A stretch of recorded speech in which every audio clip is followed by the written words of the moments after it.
Happy Women's Day. Thank you so much. Thank you. And I just have to say that women, according to that Grant Thornton survey that I was just discussing with Diane, the most successful women globally in the senior management positions, Thailand, Hong Kong, and Greece. So yes, we're making headway in Well, I know Greece. there are a number of women billionaires in China. Yeah. But which are the Greek women that are doing well? Lots of them. I don't know. I'll look it up. I'll look it up. Hopefully it'll be me someday as well.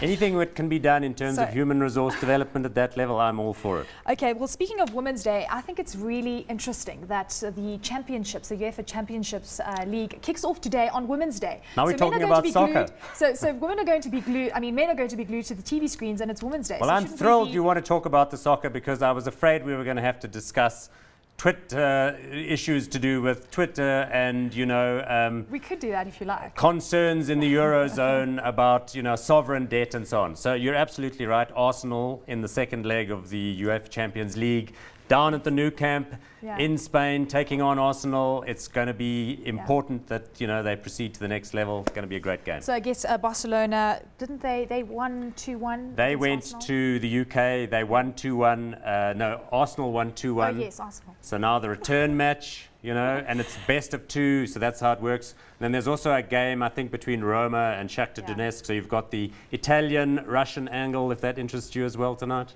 Very interesting. What does interest me, though, is some jitters that have resurfaced in the eurozone. We had a very strong euro. Now the euro is down against the greenback. No surprise. And they're talking about the CDSs gapping out and so on and so forth. And Moody's downgrading Greece again. I mean, my overall view of this is that it's all going to blow over. I'm not saying that one can totally ignore all of these kind of issues, but we were very anxious about Greece last year. We were very anxious about Portugal. We're supposed to be very worried about Spain still. But when I was there at the end of last year with the family, I can tell you everybody there is dead rich. We were in Spain. Okay. So, you look around you, there's this incredible history with 600 years of, economic aggregation behind it. And to say that this is an economy that's supposedly down and out is a total joke. So I'm not paying any attention to any of this stuff.